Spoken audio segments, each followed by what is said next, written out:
All right, just going to be doing a quick overview of my League starter build for the Betrayal Hardcore League. It is a Cold Snap Occultist, and I'm just going to kind of wing it here. Just go over all the basics. Hopefully I hit all the marks, but let's see. We'll start off with the passive tree. Like I said, it's an Occultist build. We're trying out the new Frigid Wake node, so we've got the new damage stuff over here. And it is also a Eldritch Battery Mind Over Matter build, so the energy shields protecting our mana pool side of things. So I've grabbed Wicked Ward to help with the sustain on that. Nice defensive boost, and then Profane Bloom, which should help with clear speed, and then we don't have to worry about hexproof maps endgame. You could drop Profane Bloom potentially and grab Vile Bastion for even more defense, or alternatively, you could maybe drop Wicked Ward and grab Malediction for the extra curse, which will probably just give you some more damage. Not really sure what's going to end up being the best, so I think for starters, I'm going to go with this kind of just split between the two. I don't foresee myself doing Vile Bastion. I think that's really unlikely, but maybe I'll grab Malediction if I feel like I don't need this defense. But yeah, that's where I'm going to start. And then other keystones, obviously Mind Over Matter, along with the Eldritch Battery, and then Elemental Overload, since it's a degen build. No reason to go crit, may as well grab that, even if it's not going to be super consistently up. But it should be up when we need it on like bosses and whatnot. This tree is actually a slightly revised version of my original plan tree, which I have over here. The difference being this one went down and was grabbing this Potency of Will skill duration cluster. But it's a lot of points to get down here, and in my gear section, I'm planning on potentially running the buffed once again Malachi's Artifice to get EE, so then my Cold Snap, can't screw itself over with EE and it's more just fluid for mapping. So I was thinking about dropping this entire section and just all together, which is what this one is. And really all it ends up losing is that duration. And you gain a nice chunk of damage over here, you gain some res, you gain I think 300 or 400 HP. And lose a tiny bit of energy shield, but I already have more energy shield than I realistically need. And so I'm kind of leaning towards this one now, so I'll probably test between that. Don't know which one's going to feel better, but I think I'm going to try this to start. And then aside from that, it's, spell damage, life, AoE, some energy shield here and there. Not too much energy shield. Didn't actually need to invest too much to get a lot of ES out of it. And then dual curse, some curse AoE for the double blasphemies we're going to be running. And all of the new buffed nodes that have the cold damage over time multiplier. Or I think I got all of them at least. I've got Breath of Rime, I've got Growth and Decay, and I've got Fingers of Frost. So those are given a whole bunch of DPS. And then the last thing to note on the tree I would say is the Flask nodes up here by the Witch with Alchemist. Very important for what I'm going for on this, which we'll see when I get to the gear, which I guess we can do next. So yeah, jump to the gear. But my plan is to rely on a Soul Catcher Flask, which is going to be much more common, or should be much more common at least. They might change drop rates. Should be much more common with the reintroduction of actually being able to do incursion temples. And even without any other sort of like Vol skill investment, this basically gives your Vol skills like, it cuts the cooldown between when you can start gaining souls again in half if you get those skill duration, or not skill duration, flask effect clusters, which is really, really nice. And I'm going to hopefully be doing a lot of Vol Cold Snap for helping the clear speed just take it up a notch and get through maps that much quicker, get the XP and all that good stuff. But as you can see at the rest of the gear, there's a lot of yellow in here. You could get going with all rares. I've got the Malachi's Artifice for the ring, which I'm planning on probably using. I think there's a pretty good chance. But maybe would even drop that.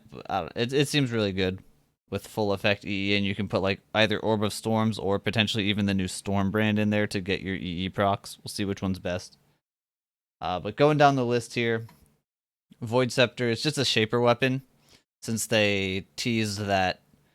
I don't know if they specified Shaper. They might have said Shaper or Elder would be able to get the cold damage over time multiplier. It's probably going to be Shaper, And then in that case, I think the ideal weapon is going to be something like this one has the supported by controlled destruction. That's for my secondary skill. It's kind of giving it a 4 link to save some gem space. So try to get something like that, and then ideally that like cold damage multiplier, assuming it's not too hard to hit. Otherwise, just whatever damage you could get. Shield, I've got a rare, just a titanium shield for a bunch of ES, some life. Maybe if you get lucky, you can get one that has like a, slightly less ES, but has a bunch of cold damage or a bunch of spell damage or something. I don't know. And maybe some veiled mods will go in there. All these could potentially have veiled mods. We just don't know anything about them yet. So I kind of, am planning to not rely on those. Then next up, we've got Helmet Hubris Circlet. This is one of the items that actually matters a bit. I've got reduced mana reserved on it since I was thinking you can craft it with a bound fossil, which is where you get this mod from. Shouldn't be too hard to hit. Might not have quite this much life ES. But 5% reduced mana reserved on that, and then 1 passive node on the tree was enough to be able to run our 3 auras and, not be in the negatives. So that should be pretty important to get. It shouldn't be too hard to get unless they make fossils really, really rare. Next up, the Vol Regalia, which is down here at the bottom. This is I think it's tagged as a shaper item. You probably won't get it as a shaper item. Well, you could. There's 2 ways to get extra mind over matter, which is the key thing here. On a body armor, you can either get it from a shapered item, which is this mod here, or there's also a fossil modifier, which I think is from the Lucent fossil, the mana-based fossil. I think that one's a suffix. But either way, you want to get a body armor, ideally with, good life, good ES. I mean, that's the same for pretty much everything, good life, good ES. But the body armor, you want to get that extra mind over matter, since you're going to have quite a lot of ES going, and it'll just give you that much more effective HP. Gloves, just life, energy shield. Fingerless gloves are nice because they can give you some spell damage. Up your DPS a little bit. Resists will probably start kicking in on some of these items. Boots, same deal. Move speed, life ES, res. Amulet, life ES, res. I think you need a little strength somewhere, so I put some on that.